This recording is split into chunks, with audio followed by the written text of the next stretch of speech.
Okay, so good morning. Good morning. My name is Federica Giove and I'm the responsible of Uni-Italia. Uni-Italia is the official Italian agency dedicated to the promotion of the study in Italy around the world. It is my pleasure to have here today Mr. Naozad Hodiwala, which is the project manager and country coordinator for India at the International Center for Migration Policy Development. Hello, Naozad. Hi, thanks for having me, Federica. So today, through this short discussion, we will focus on the mobility of Indian students towards European countries, such as Italy, and look at certain concrete actions and tools that could help students to be better prepared and informed. So every year, thousands of Indian students decide to complete their higher education overseas, but it is not always easy to navigate among the many informations available.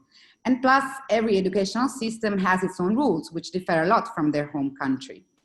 This is also a major reason why the Indian educational market has recently grown saturated with educational consultants and recruiting agency who offers guidance in university admission, scholarship, and visa processing. Now, the problem is that many of these agencies lack both in quality and integrity. And too often, students willing to reach Europe are pushed into paying expensive fees, only to find at the end the visa refused for lack of documents or lack of basic key information. So in order to avoid students these kind of experiences, today, me and Mr. Naozad will highlight all the available official sources of information, as well as the role played in India by the official national agencies representing this study destination countries. Our hope today is that by offering these kind of tips and advices, students will be less likely to find themselves in an irregular or compromising situation per departure and post-arrival. So let's begin with the first question I have for you.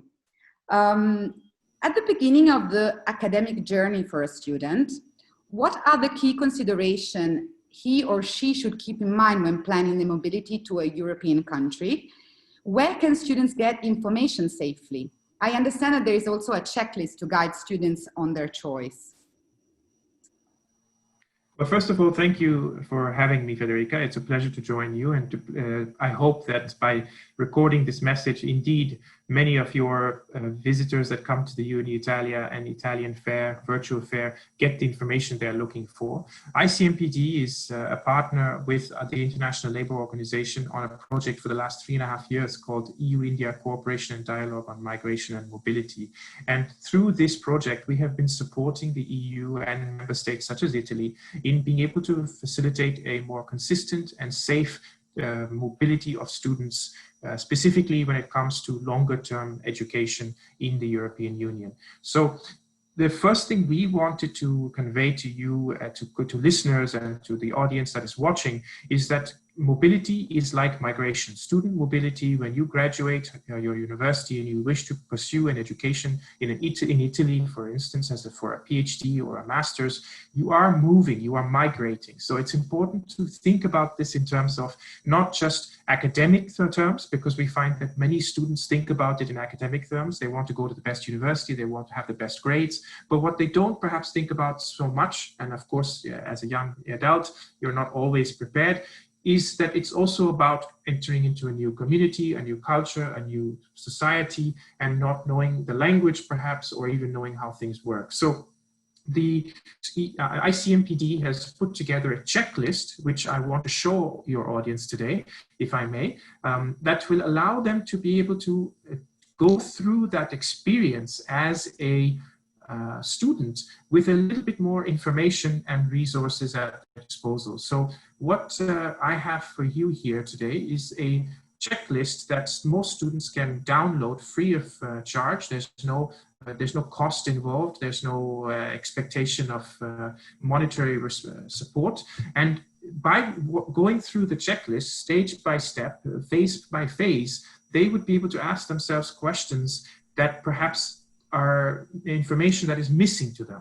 So to answer your question, the first is about making sure that they understand that it's about migration. But secondly, it's about keeping in mind that this migration has different phases to it.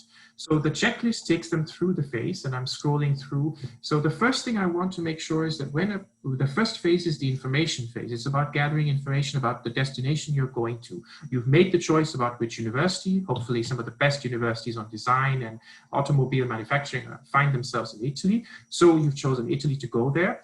But what about getting the necessary information? It's important to understand that each university and each academic study abroad program typically has a website, study in Italy or study in Germany. So for example, Uni-Italia.it.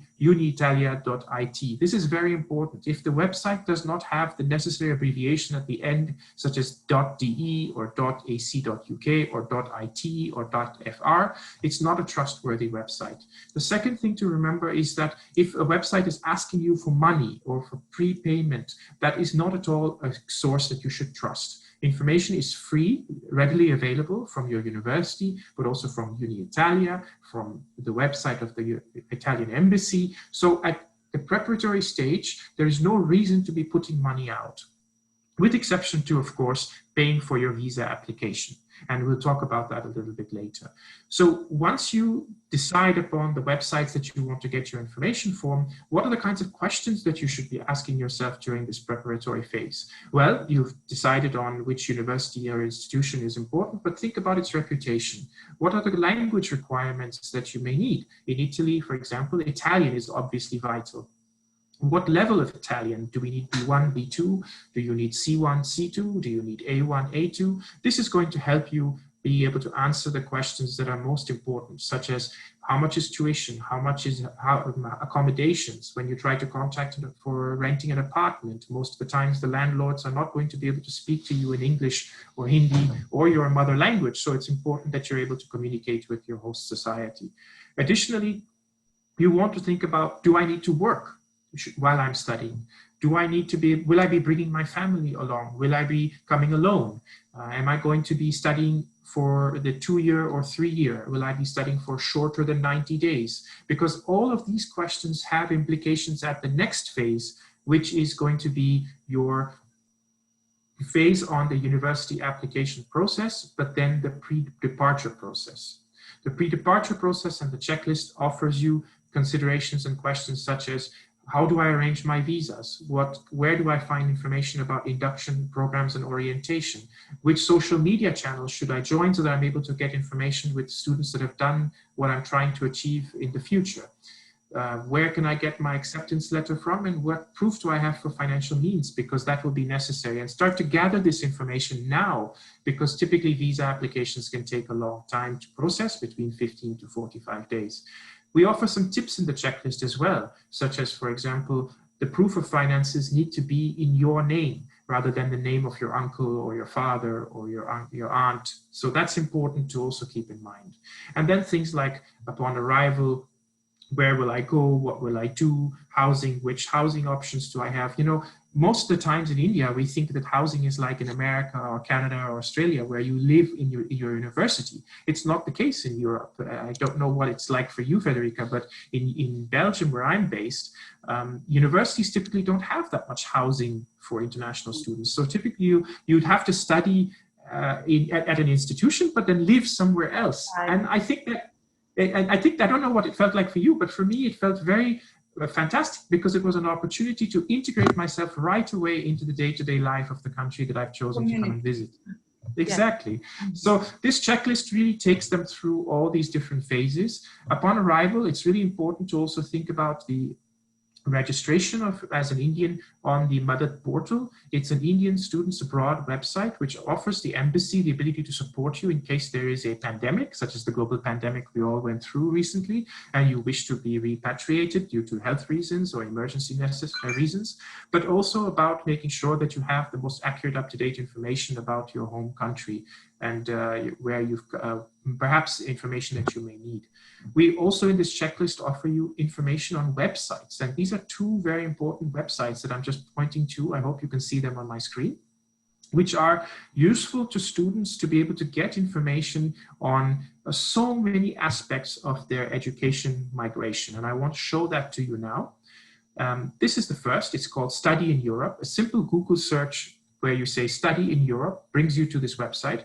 But if you're interested, the address is ec.europa.eu, education/study in Europe. And you can see that there's a hyphen in between each of those words. So this website is extremely useful because what it helps you do is navigate the whole process about planning your studies, which higher education institutions are available to you, what your visa and insurance needs are going to be, your accommodation, your research opportunities.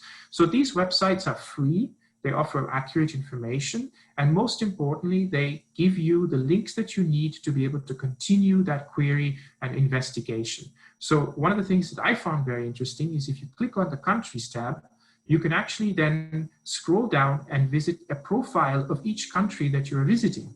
And here, for example, we have Italy. And if you click on Italy, you immediately are taken to a whole series of categories, such as connecting with people who are involved regularly on promoting Italy as a study abroad destination, some quick facts about the country, higher education in details, number of institutions available to you, 254 quality higher education institutions available to you in Italy, as well as for more information, you can easily click on the Uni-Italia website, and that should link them to your organization, of course, that gives them more information. So the question answer is, think about your mobility in phases. You're moving, you're migrating, so don't forget that. Try to plan for each phase and use the checklist to be able to help you, because we can understand that this experience is a very difficult one, an overwhelming one, and most of us at this young age are not prepared. So there are tools out there that are free of charge, that don't require you to make a prepayment, that don't require you to use the services of a educational consultant who perhaps doesn't have your best interest at heart, but what profit they need and what numbers they need to achieve before they can hit their annual targets with a university. So I hope I was able to give some information on that to you and your watchers through this brief presentation. Yes, absolutely, Naozad. It is a wonderful and extremely useful work you have done with this student checklist. I totally agree when you say the student must ask themselves a certain amount of questions before leaving their home country.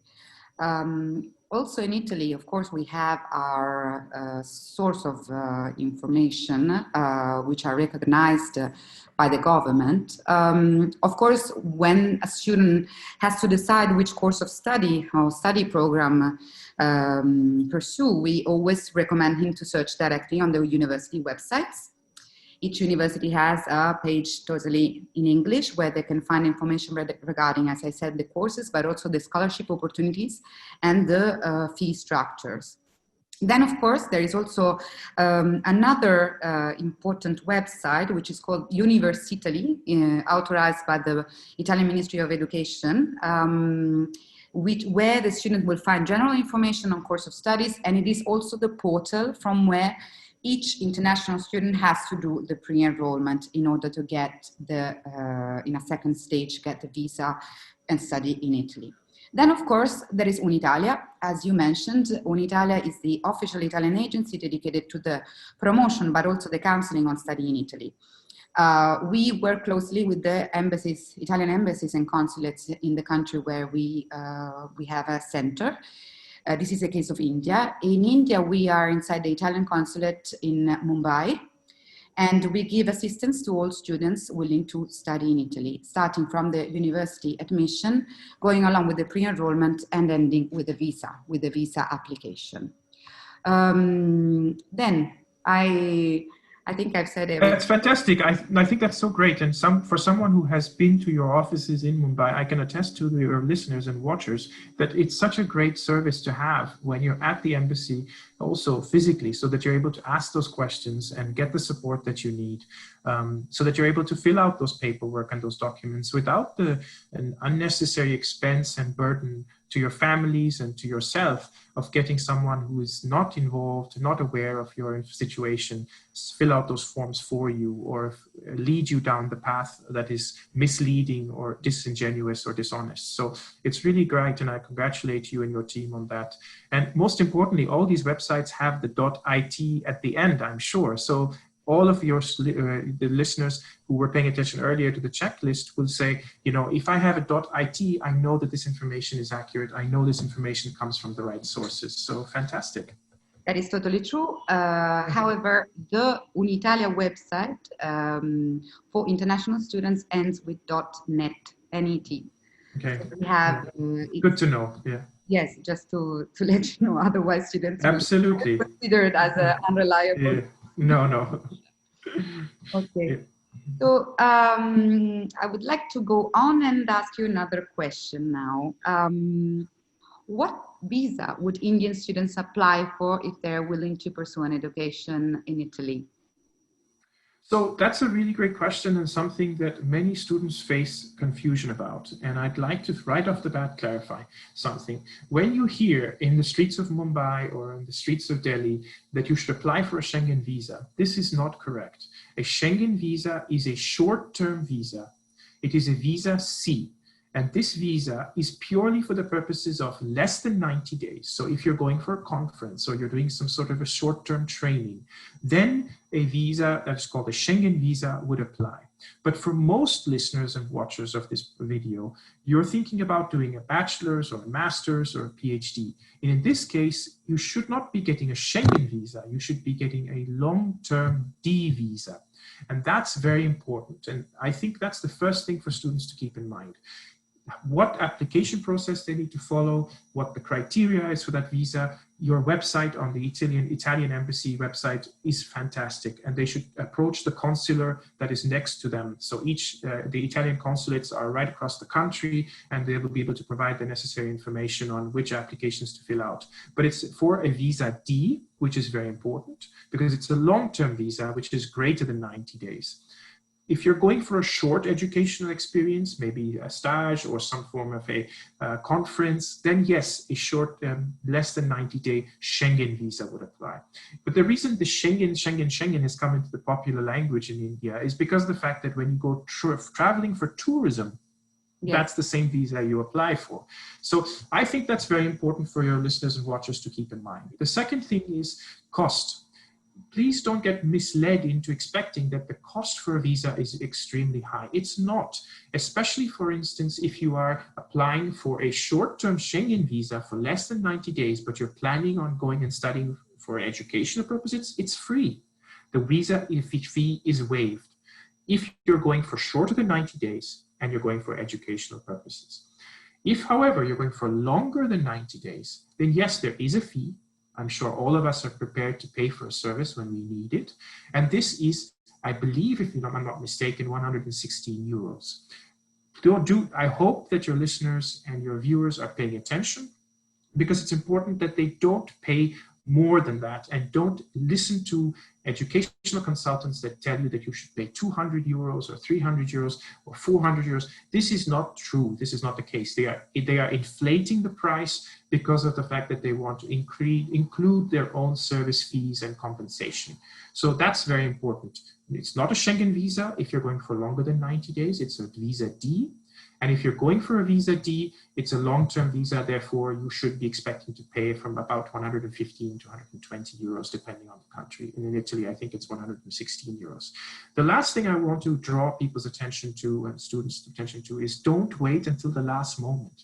Wow. Don't wait until the day before you're flying, or the week before you're flying, or even the month before you're flying. These procedures can sometimes take some time. You are a student, you may make a mistake, you may need to resubmit your paperwork. There's no problem with that. But if you have time on your side, there's no stress. You can proceed through the phases of your migration experience in the right way. And so therefore, what I suggest and what we have found is to start at least 45 days in advance, because that way it gives you yourself the time that you need to be able to get the documentation, get the necessary information, perhaps even resubmit if absolutely necessary. But typically, visas will be issued to you within 15 working days, but you shouldn't count until that 15th day. Start early so that you can have as much time on your hands. So that would be the advice that I would give for people asking themselves the question, which visa should I be applying for? The information that you need specifically is on the Italy's website, Italian Embassy's website. So check it out and approach your nearest consular general in Bombay or in Delhi, depending on which region you are from. Thank you, Naozad. So now it's clear that they will have to apply for a D visa. But I have to ask you another question that many students always ask me. Does this D visa allow students to travel around Schengen countries? Yes. So, the great thing about pursuing an education in Europe, as opposed to in many other parts of the world, is that you're not getting an education from one member state. You may be visiting Italy and you may be studying in Italy, but you're able to get the experience of a European education. So being in Italy, you are allowed to visit and go into the other parts of Europe within the Schengen zone for up to 90 days. And that is 90 days per half a year, and only if your visa is valid. So of course, make sure your visa is valid, but I'm assuming that your visa is valid if you've applied for the necessary paperwork. So while you're there, if you're thinking about perhaps going and taking a trip to, say, Switzerland or the neighboring 3 countries of Italy nearby in the north or in the east or in the west, or even to one of the beautiful islands that Italy is famous for, then feel free to do that, and feel free to take advantage of the fact that you're not in Italy, you're in Europe. And so you have a European education that is influenced by all of the great civilizations and cultures that Europe has to offer. So absolutely, you are allowed to travel within the European Union whilst being a student for up to 90 days per half year.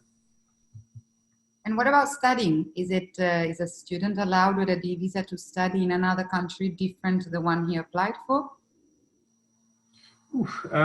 I don't believe so. If you are educating yourself in an Italian institution, then you get a visa for Italy, and therefore you must study in Italy. There are some exchange programs that sometimes allow you, but that's something you need to address the embassy as well as your university beforehand. So absolutely, you're going to Italy, that's the purpose of your education. So there is so much to offer you. We've just looked at the 250 different types of institutions that are available for higher education. Why would you want to go anywhere else? Exactly. This is a great issue, because sometimes students think that because they are going to study in a European country, they're allowed to then shift to another European university in another university in another country, but it's within the European countries. But it's not like that. They can travel. No, you're absolutely right. Absolutely. But they have to study in the university for which they applied for before getting their visa. This must absolutely, yes. And then another important topic regards the possibility to work while studying. What can you tell me about this? Well, actually, one of the things I wanted to just show before we go to work while studying is about the resource that is available to students while they are proceeding through the application process for their visas. And if I may, I wanted to show a very cool tool that the Italian authorities have put together. It's to offer you advice on the website to get information on which visa to apply for. So this is the Italian Embassy's website. This is something that would be very familiar to you if you've started to think about studying in Italy, I hope. And if you see the link that I'm clicking on right now, Visto per Italia, you can go here, and it's available in all the different languages: English, Russian, Italian, of course, Arabic. So if you just choose English, it's a great way to be able to fill in information about who you are, what your purpose is in Italy, and immediately it will give you the information. So if I'm an Indian living in India, thinking about applying for a student visa to Italy, I want to be there for more than 90 days, and I choose the reason for my study is education, so study, and I'm doing a university enrollment or a university single course, whatever the choice may be. You go to your answers, and immediately the website offers you information about what visa you need, the application form, the documentation. And one thing that's really important to remember is that applicants must show sufficient means to be able to stay in Italy. Yes. So that's something that's very important, and it's related to the question about also can I work while I'm there? So of course you're able to work while you are in Italy, but you should be able to show sufficient means before arriving in Italy that you can support your stay in Italy. Typically that can be about, I think, 450 to 500 euros per month. But again, that information is available directly on the website. So I just wanted to show your viewers this website because I think it's really helpful. It's a very good initiative by the Director General for Italians Abroad and Migration Policies at the Ministry of the International Cooperation. And so I'll stop there, but then I wanted to answer the question about what can you do while you are working and studying. So certainly while you are studying in Italy, you are able to work for up to, for more than 16 hours per week. So what that means is that the European standard is that up to 16 hours a week can be allowed as a student. I believe, and I think you'll clarify that Italians are allowed 20 hours per week. So that's really great. That's a fantastic initiative. I congratulate the Italian authorities on that. Every hour that an Indian student or international student can work while they are in Italy offers an opportunity to integrate oneself into the labor market, offers an opportunity to learn the culture and employment sector of the country they have just educated in, and most importantly, to get experience within an industry that perhaps they one day wish to explore post-graduation. So working is certainly possible, and that's something that you can do for up to 20 hours per week in Italy for up to a limit of 1,040 working hours within a year. So just keep that in mind. The point of your working while studying is not that you take over full-time employment. It's not that you go there and turn into an employee. It's that you pursue your education at the institution that you were admitted to. You develop an educational background and skills that you need in Europe, in Italy, and then, of course, when the time is right, pursue a full-time employment if that's what you're looking for, or even develop a business or return back to India with this fantastic experience in Italy. So the purpose is very much to allow you to have a foot into the employment sector or employment market, but not to do a full-time job. Thank you, Naozad. There's something more I would like to add regarding, that I would like to discuss with you regarding these extra part-time jobs. Often Indian students ask me, but why would I ever do a job that is not related to my field of study? What value will this extra activity, let's call it like this, give to my CV, to my personal achievements? And I always reply that, well, first of all, we as Italians, as Europeans, have always worked meanwhile studying. And why do we do this? Because of course, it doesn't give you knowledge in the field of study that you're developing, but it gives you something more, which is called soft skills. And without these soft skills, which is, it is the capacity of getting involved, it's the capacity of question yourselves and do something which is not always related to where you want to arrive. It is through these soft skills that you will become a global citizen, something that maybe in India you will not achieve. What do you think about this? I couldn't agree more. Actually, it's not only about developing soft skills, it's also about showing responsibility. Imagine a future employer who's looking at your CV and they say, wow, you pursued an education in Rome at one of the best universities the country has to offer, while at the same time working part-time, 20 hours a week, earning enough money to be able to support yourself and your perhaps education endeavors, living in one of the most beautiful capitals of the world. That shows a lot of responsibility. And let's not forget that, like you've mentioned, soft skills are extremely important when thinking about migrating to a new country. So when you, as someone who is migrating, when you are a student in another country for 3 years, 4 years, or even 2 years, you're migrating to that country, the people you meet while you are employed, the ideas that you exchange while you're at a work atmosphere, the skills, but also the language that you learn, those are things that are indispensable. And I would argue almost are worth more than the money you may earn, because those are types of things that you keep with you for the rest of your life. And like you've said, you become a global citizen, someone who can also put on their CV that they have been employed in 2 different continents, which is an extremely valuable asset to any future business employer who is thinking about hiring you. Or even if you wish to one day start your own business, what better way to know what the Italian market wants than to be working in the Italian market? True, I agree.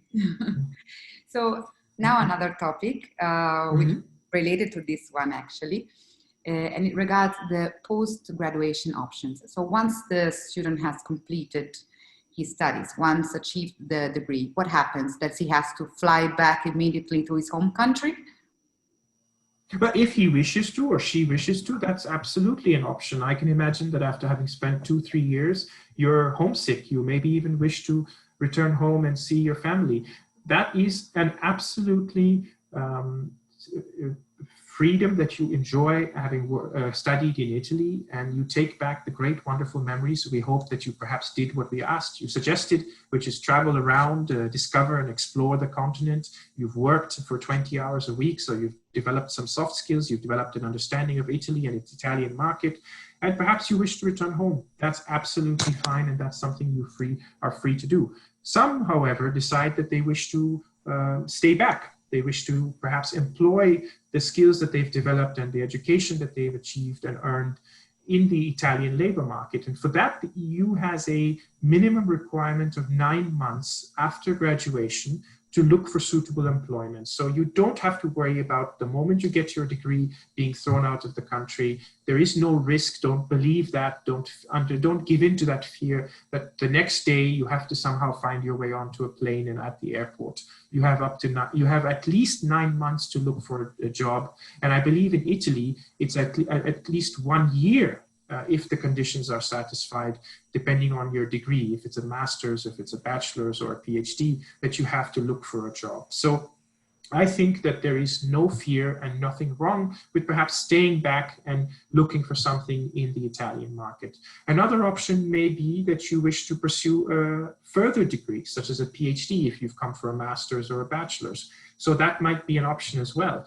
PhDs, like we mentioned in our checklist, in most European member states are paid positions. So that might be an option for you as well as a student, that you may wish to explore a further education in Italy, having been so fallen in love with everything that you've seen and heard while for your first degree. You may decide to stay and pursue a second degree. So the options are endless to you, but I believe that for the purposes of employment or post-graduation, you have a minimum of 9 months, and I think the Italians give you up to 1 year, but I think you can tell me more about that.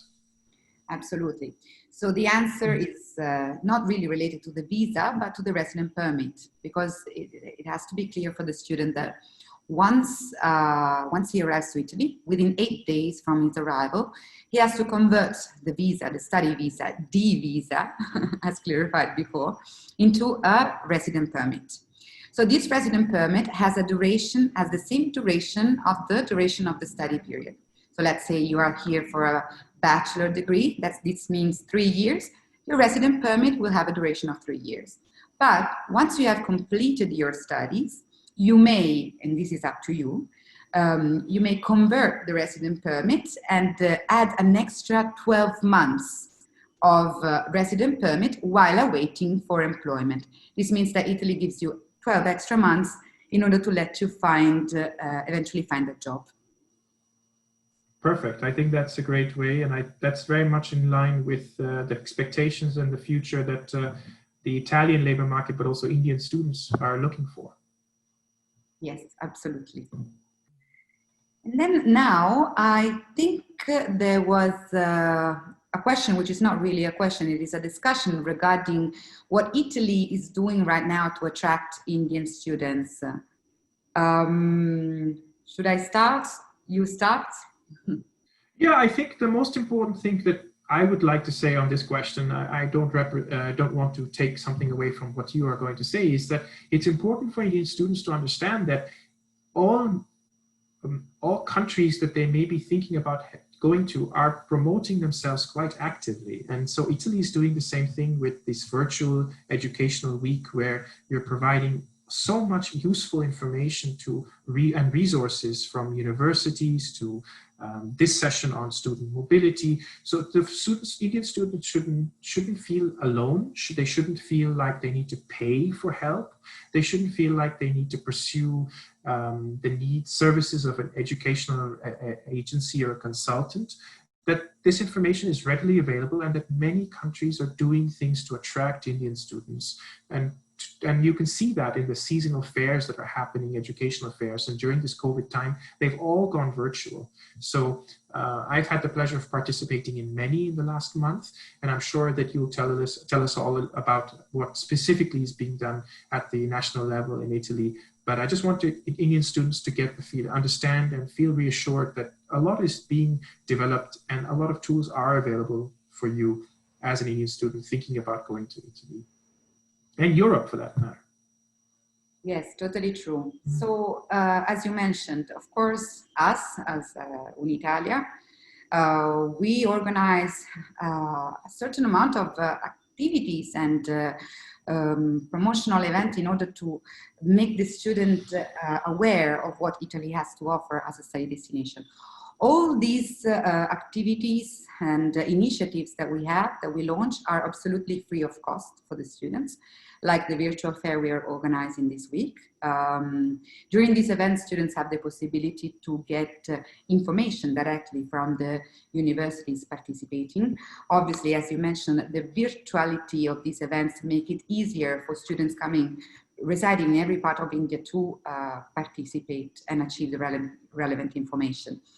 I would also like to highlight that Italy has a long-lasting history of friendship with India, based on people-to-people exchanges and common goals on the international level, and also a remarkable commercial and entrepreneurial relation.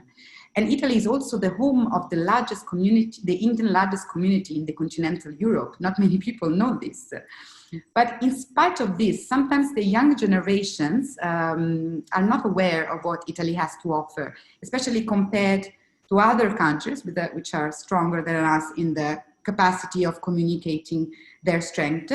And I'm speaking about what Italy has to offer in terms of scientific research and development, innovation, job offers, and also career perspective. This is why Uni-Italia is active here in India.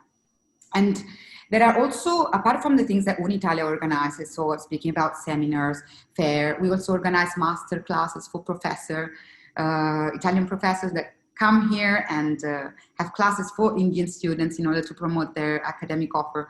There is something more that I would like to highlight. Italy has a certain amount, in a national level I'm speaking, offers a number of monetary benefits to Indian students in order to allow them to come to study in Italy. There are two things that I would like to mention. Many universities have a flat fee addressed to Indian students. This means that apart from the income-based fee structure that usually all the universities have, there is a flat fee only for Indians. And another very important thing that I would like to mention is the Invest Your Talent in Italy scholarship program. So this scholarship program, why am I mentioning? Because it gives, so among the many things that it offers, I'm speaking about a large amount of scholarship, grant, tuition fee exemption, a period of internship in an Italian leading company. It is addressed to 15 countries, and India is one of the countries participating to the program. So why all this? Because we really want to highlight all the strength of Italy as from an academic point of view to India, because we really believe that the opportunities for Indian students will be a lot. Thank you. I couldn't agree more. I think that Italy is doing a great deal. It's got a historical connection, and absolutely. In fact, some of the things that we've also done in our project is develop a better understanding of the Indian community in Italy. For example, the famous Grana Padano cheeses and Mozzarella di Bufala cheeses. These are all cheeses made by the hands of Indian farmers today. Right. So I think Italy and India have a long connection, a future as well, and something that these future students that are thinking about going and studying in Italy will be contributing for many days to come. Thank you. Thank you so much, Naozad. It was really a pleasure having you today. I hope that this discussion has shed some light on the importance of being aware and vigilant while deciding to plan an academic journey and experience in Europe and in Italy. And I hope to see you soon, even virtually. Absolutely, absolutely. And I thank you for the invitation. I encourage all Indian students to download some of the resources and click on the links that we've discussed with you today, because this will be very valuable in your future discussions and plans as you think about orienting yourself to study in Europe and in Italy. Thank you for having me, and I look forward to seeing you again soon. Thank you, Naozad. Ciao.